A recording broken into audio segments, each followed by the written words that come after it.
today is certainly not a political meeting. That is not to deny that there is politics all around us. That would then not be realistic. But this is a meeting about our people. It's a meeting about a country, a body, that one part of it has considerable problems, doesn't function, is left out of it, and so the rest of the body will never work. And so Nigeria, with one part of it in the Niger Delta not working, we have to restore that. And that is a political issue for everyone, that we make that happen on this watch. We will be listening to many of the concerns and some of your advice today. I'd like to talk less. I know the other side of the table is usually quite heavy, but I think at least we can say that we are fairly okay in terms of measure one person on the high table to at least 10 or 20 on the floor. But I think I'd like to be clear about a few things here. First, the parameters of this discussion, that everyone really does understand and take on board that the cleanup will happen on this administration's watch. The timing is always of concern, but we are absolutely committed within this year to begin the cleanup of Ogoni land. The second, that the UNEP report is our starting point. Make no mistake about that. We're not going outside of the UNEP report. As time goes on, we may revise it because it is time gone by, and therefore the situation in 2011 is not the situation today. But even in the revision of the UNEP report, it has to be done with everyone. And that means leaving no one behind representation. But the UNEP report is our starting point.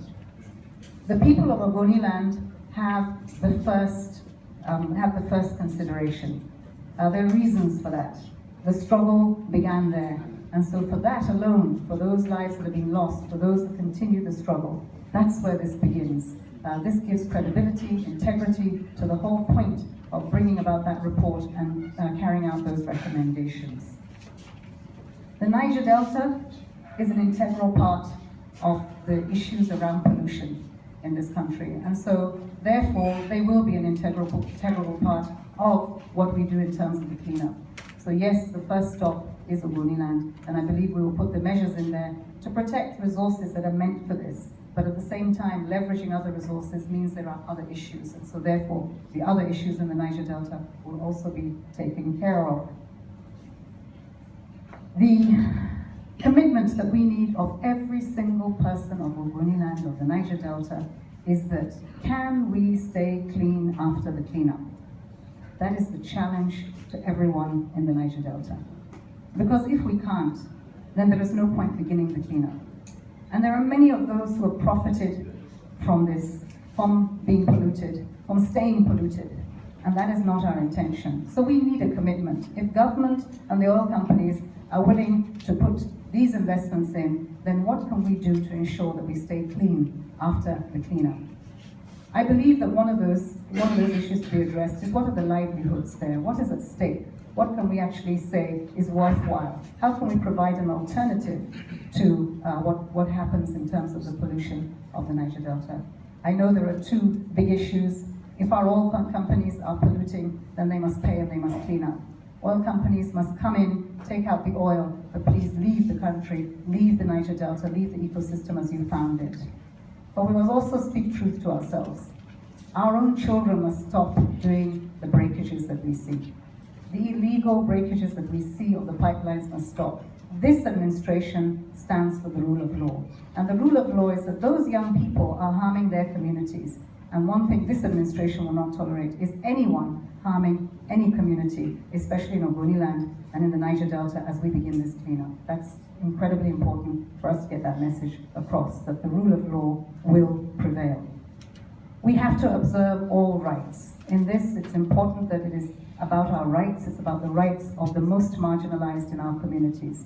And so how to make sure that in every step of the way, as we are measuring the progress of what is happening in the Niger Delta, we must observe those rights.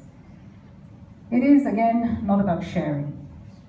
I know that the past has been about many things, but this is not going to be about sharing. This is going to be about investing. Investing in cleaning up, investing in the future of the Niger Delta, investing on the people of Ogoni land, and at this point I'll say especially the women and young people. It's incredibly important that that's where our investments go. Finally, I'd like to end on one note. It is, for us, imperative that we come back to the values that hold us together. The social fabric we have, that is really what saves us from disintegration, and it has suffered over the years. So we must retain our values. We must invest in what is important for tolerance, for respect, for peace and prosperity. That is the only way that whatever we do or decide today and tomorrow and we launch will be sustainable. And it has to be sustainable because that's a promise that we must make to our children. It's a promise that our children have a right to. It's not charity, it's about a promise that they have a right to. And so with that, I just want to thank you for listening to all the grammar out here and again say, please, no TOWNHALL.